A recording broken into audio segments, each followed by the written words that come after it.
What's going on, guys? We are going to be watching the third part of the Shane Gillis Live in Austin set. Part one and part two are obviously incredible. Where he is in his set right now is he is in massive flow state. He is absolutely destroying. He just came off of the bits that basically made him who he is. This next part, I think there might be a couple more things about the presidential stuff or whatever, but the next part I really love because it gets really personal about like his family and then just like his personal life in general. So with that being said, let's just jump right into this and see how it goes. And by the way, I feel like much better after I had a good set on Friday, a weird set on Saturday, could have been better. Today is Sunday and I just woke up a little bit ago, did some workouts, and my mind is clear. And now we need to go back to the drawing board, and this is part of the game, the study guide. So let's get into it, baby. And there's a couple jokes here I want you guys to really pay attention to and what he does and how he does it and the edginess that he pulls. And there's two of them here, and just I'll let you know when they're coming up.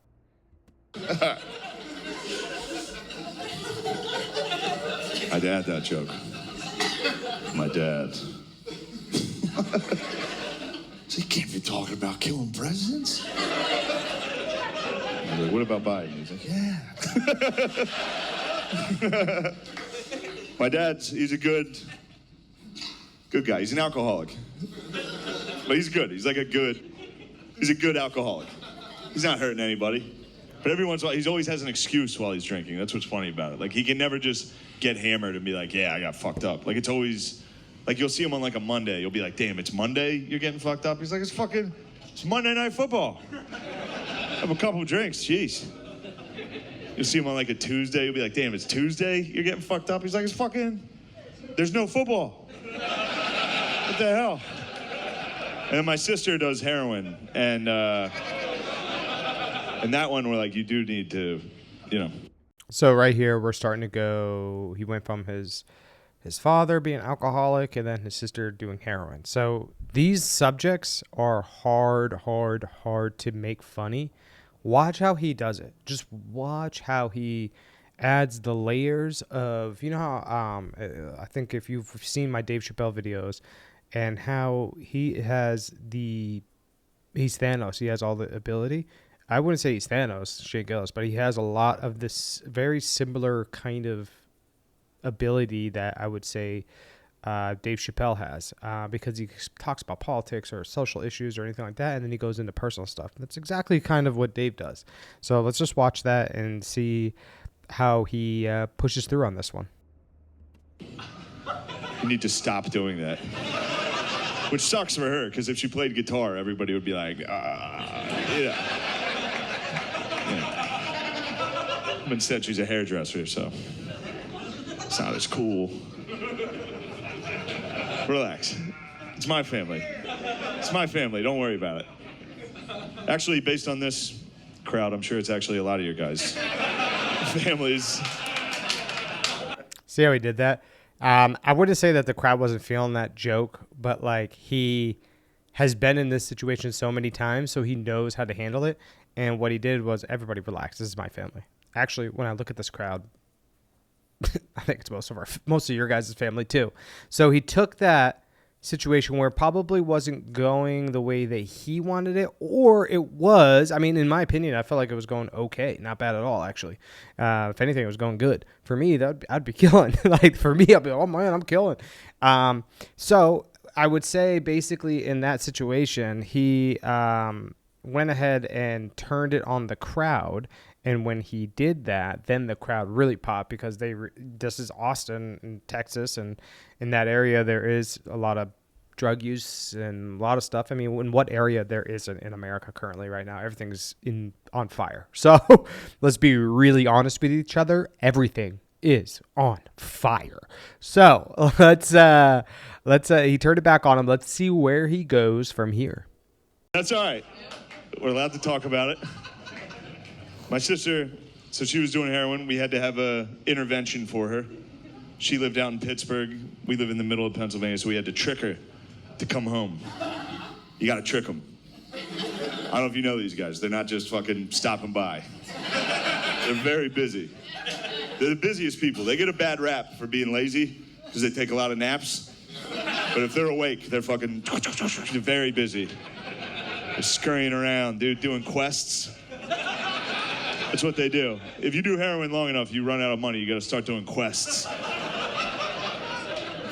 It's like a fucked up game of Zelda every day. You just wake up to a new quest. It's like, you need to gather copper.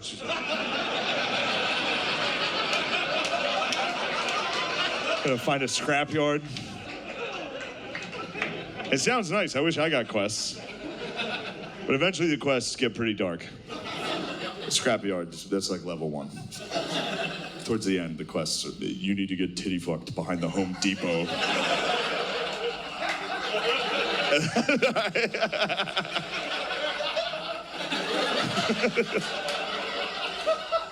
You see how he did that? What a bit that was. He started off edgy joke. You need he's talking about basically getting quests, doing quests, right? Like side quests or whatever. And he is saying you need to get copper, and like he acts it out. Do you know what I mean? Like the way that he acts it out.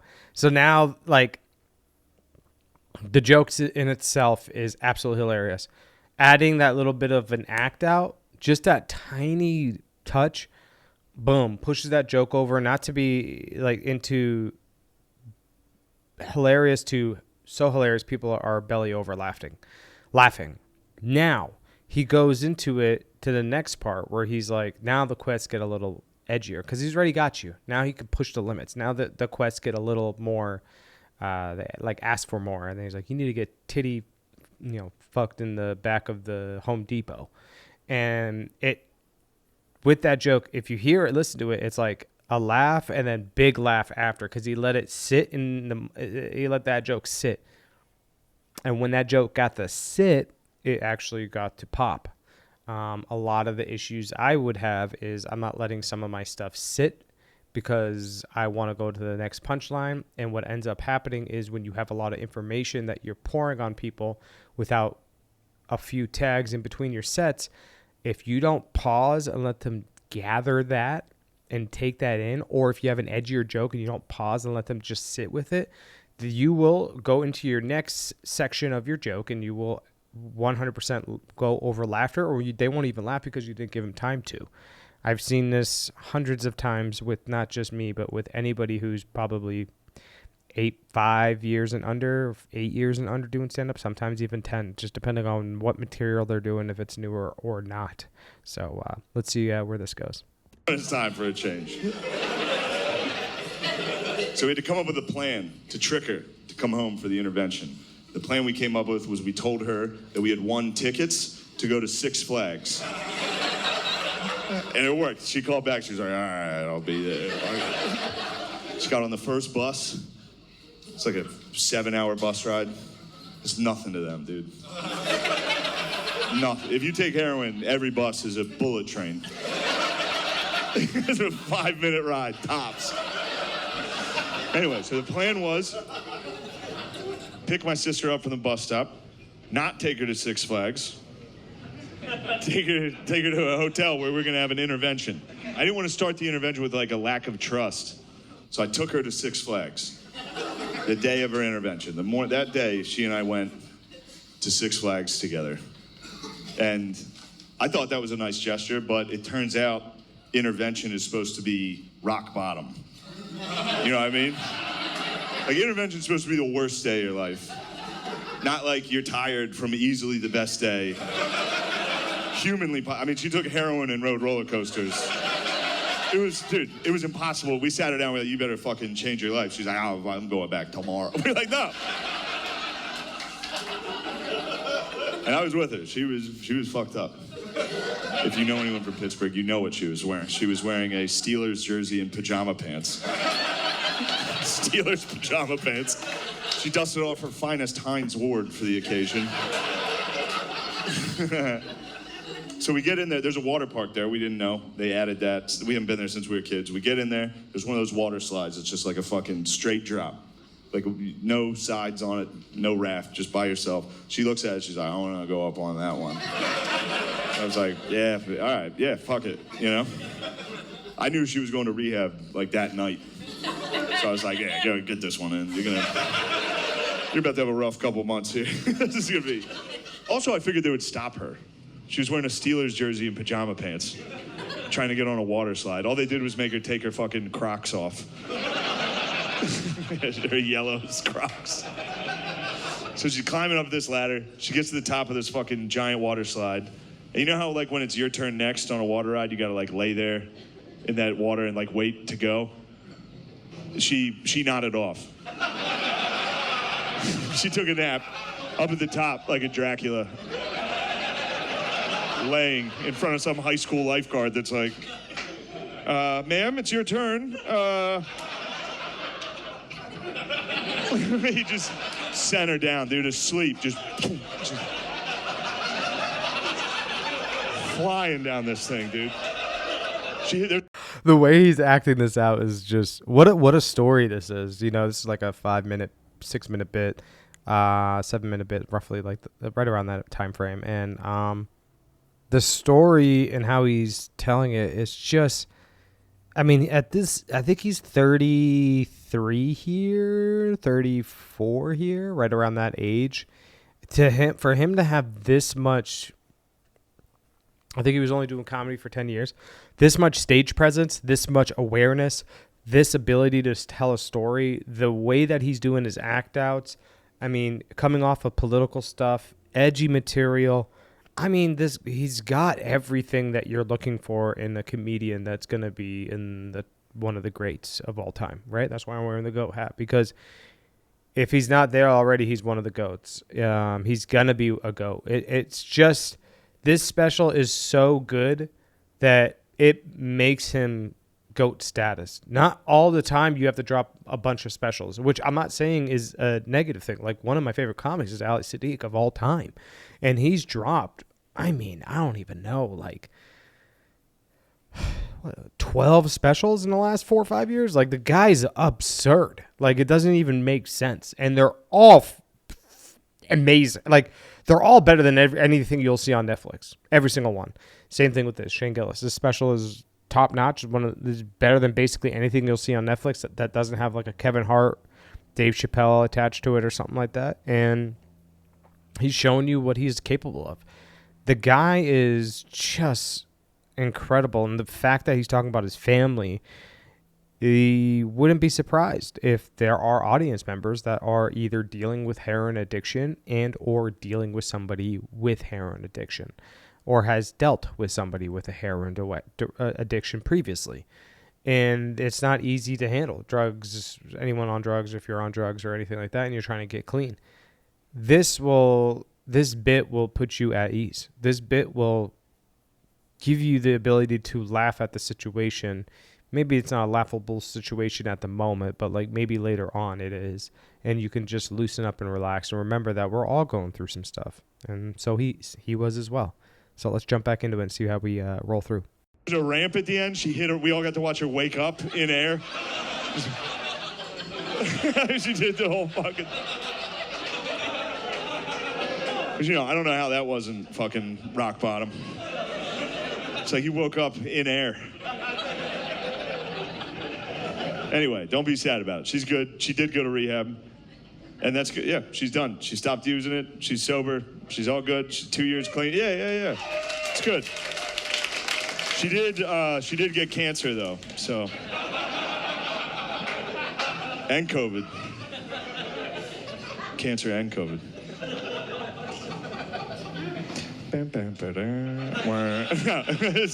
So I'll tell you what. This was cool. I was with her. She was at home. She went back to my parents. Because when you have cancer and COVID, you got to go home. You have to go home. You can't keep hanging out. But no, I was with her. It was crazy. This year, she beat heroin, cancer, and COVID. It was like living with fucking Rocky. It was crazy, dude. Every week, my whole family was like, give up. You're never going to win this. She's like, just kept winning. When she got COVID, I was like, all right, you're definitely dead. She's like, hey, yo, COVID. So I ain't hear no bell. Just wailed on it, dude. It's just like that. It's so hard to. I don't think you guys understand what he just did. He did a heroin drug addict personal joke into another COVID joke, sort of, right? A layer of COVID into a cancer bit. Do you understand how many times I've only been doing comedy for 4 years? I've seen hundreds. When I say hundreds of cancer bits from guys just starting out, girls just starting out, to people 10 to 15 to 20 years in. None of them have ever gotten anything like this. Not even close. I get it. It's a special. It's in a club. Maybe you shot it a couple of times. I don't care. Nobody has been able to do that. And to do this sort of edgy material at this ability, it's just, man, it's insane.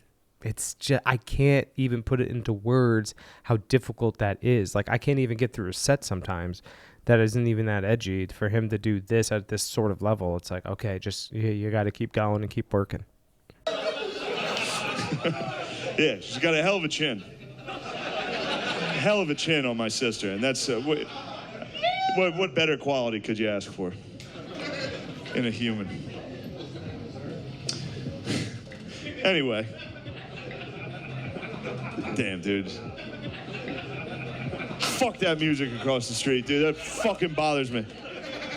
I'm an old man now. Turn it down. Turn it down. What is that, rap? Turn it off. Trying to talk about my sister doing heroin over here.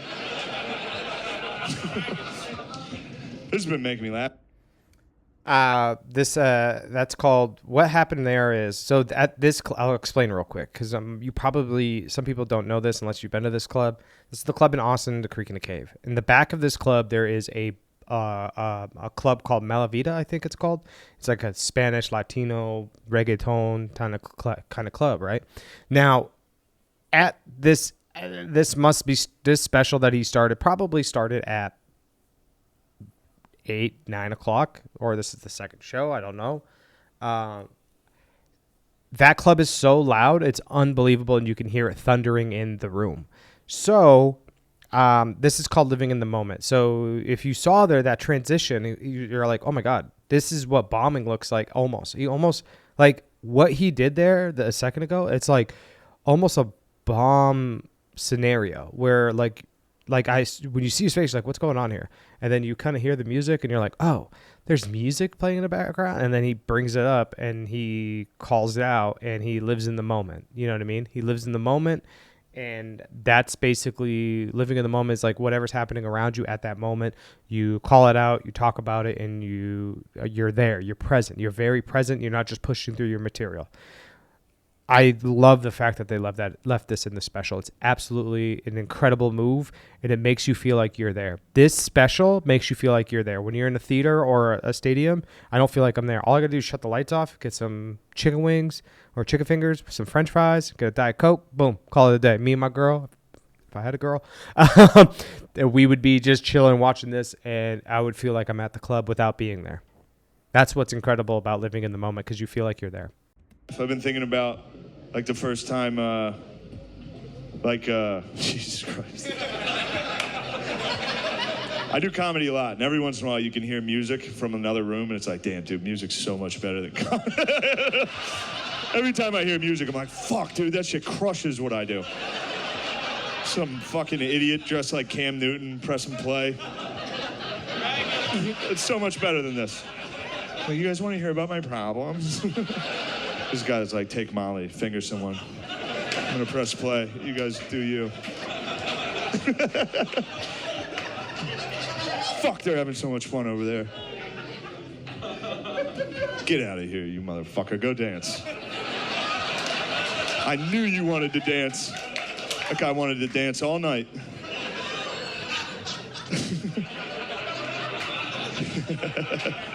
All right. What a moment there. He not only did he doubled down, he was about to go into another bit, and then he just kept, he's like, you know what, let me stay in this pocket. He improvs, creates an entire scenario, acts it out, pretends he's Cam Newton. A guy's leaving. He calls him out. Boom.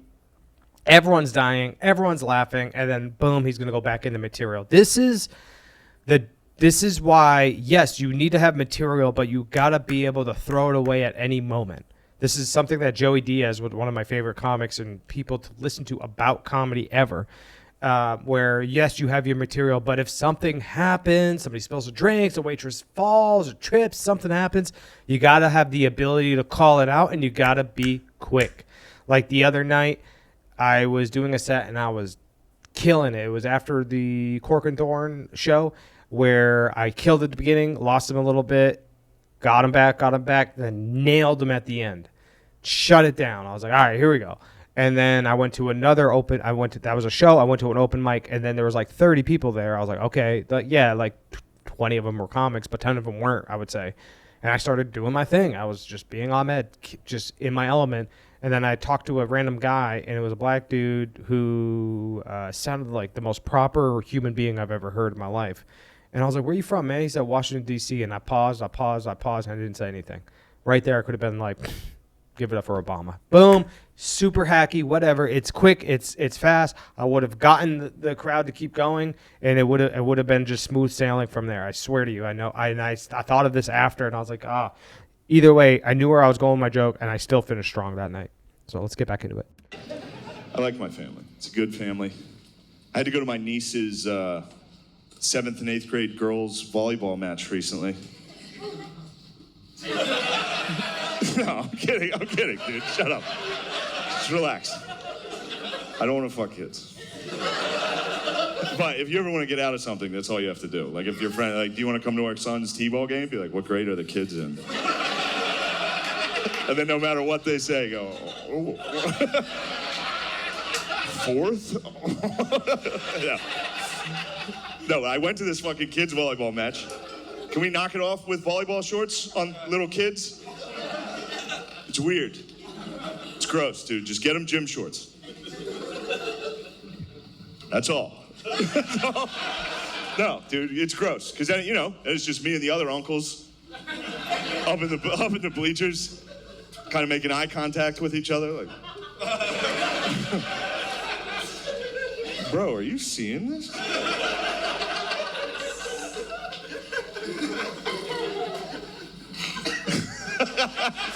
Such a funny way to just destroy a show.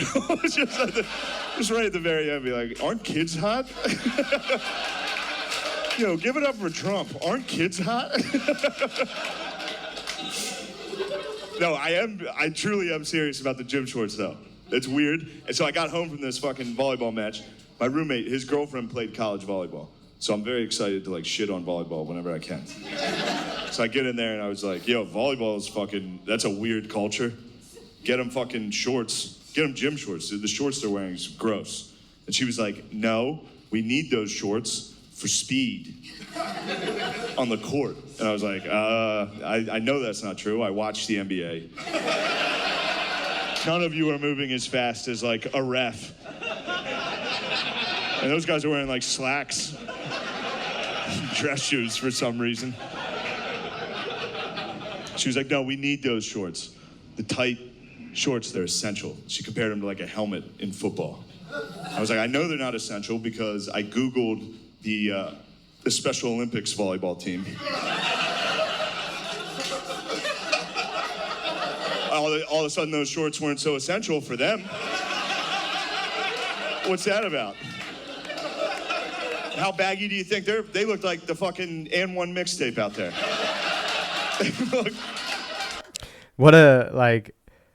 This is just, an edgy joke about whatever, we know what he's talking about. And then going into the volleyball Special Olympics, watch what he does here and gives you an example of, a real life example on this joke coming up. Offensively baggy is how I would describe all of their attires.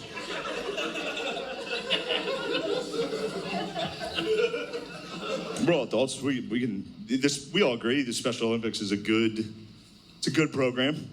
It's great. I just feel like the guy who came up with it had to be a real risk taker.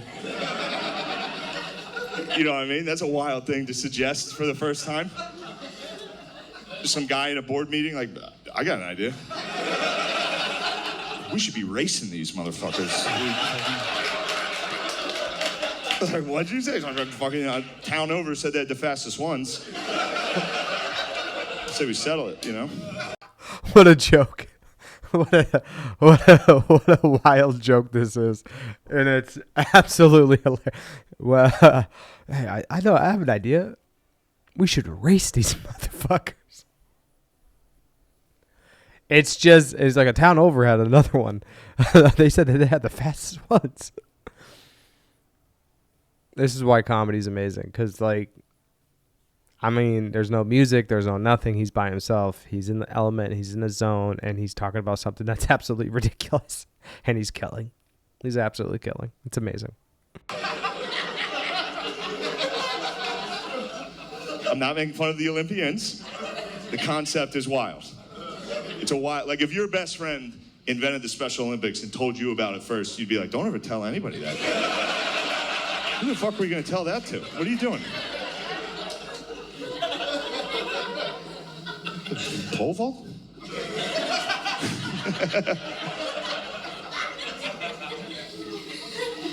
I actually volunteered and coached with the Special Olympics for a little while, so, you know, what'd you guys do? No, don't clap.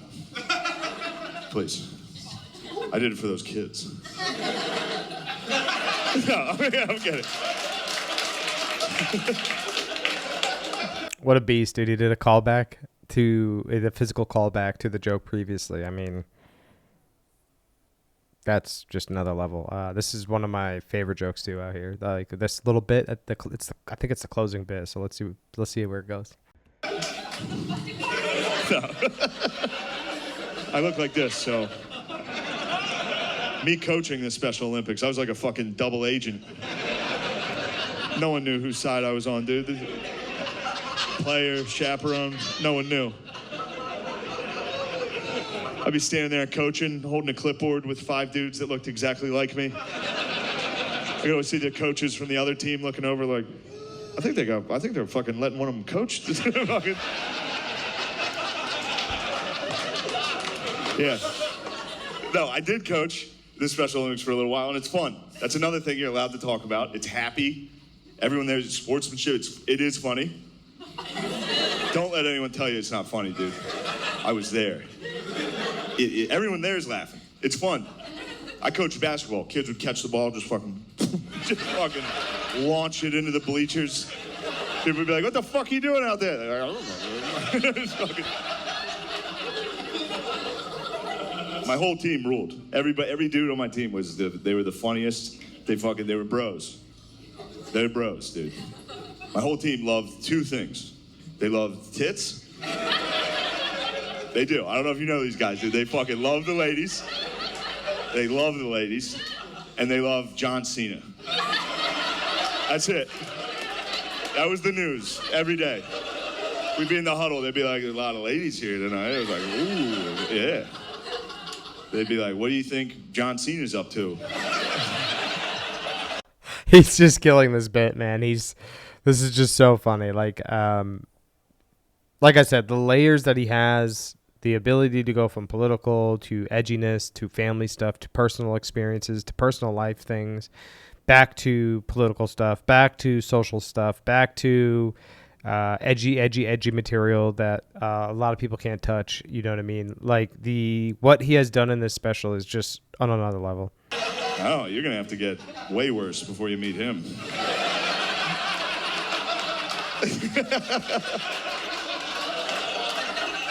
Cena's like the angel of death for those guys.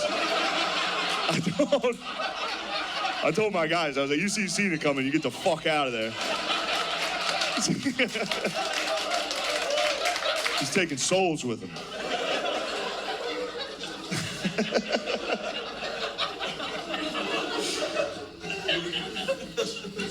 Every year, Hooters would sponsor our one basketball tournament. All right, so every year Hooters would bring like 3 or 4 waitresses, and they would present like a big cardboard check donation to the Special Olympics. As soon as the girls entered the gym, the game changed Entirely, dude. It went from like hugs and sportsmanship to just like dudes got competitive, like very competitive. Fucking ripping down rebounds, just hitting layups. And then at the end of the game, there'd be a hug line, you know, between the waitresses and the players. And yeah, that went about exactly how you would imagine that went. We had to break out the fucking jaws of life, dude. My boys are ragdolling those young sluts.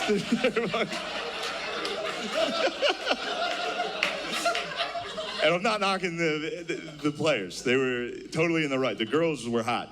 The waitresses, like every year, I would sneak into the hug line myself.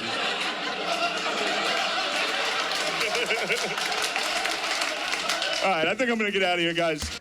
What a special, what a closing bit there. I mean, guys, like, now you understand why he's great, why he's incredible, why he's getting the opportunities he gets, why he has a TV show now, why he's on SNL, he's said monologues. I mean, that bit right there at the end, like, you know, the John Cena part, ragdolling these girls, you know, hugging them, going as good as he thought. And, you know, because he was talking about his face and how he looks like he has Down syndrome and how he hopped into the line. I bet you this entire set right here at the end started off with saying, hi, my name's Shane Gillis, and I look like I have Down syndrome. And that is probably the first joke, something like that. I guarantee it. Because we make a lot of jokes off our faces. I do the same thing. I make a lot of jokes off of my face. Like, one of my first jokes is like, I look like DJ Khaled if he was on Ozempic, or the skinny version of DJ Khaled. It's trash, but it's a joke where you can take and then you can build off that and figure out which way you want to go. And what he did, he took that and then added turned it into a story. From a one line probably to an entire story with act outs, with edgy material, with different inflections, using his face, using nonverbal act outs. Like, that's why he is absolutely incredible. So, like I said, this is one of the best specials, if not one. It's in my top 5 of all time. Thank you for watching. I appreciate you guys, and make sure you like and subscribe, share with your friends, and comment down below and let me know what video you would love to watch next. You guys have a beautiful day. Bye now.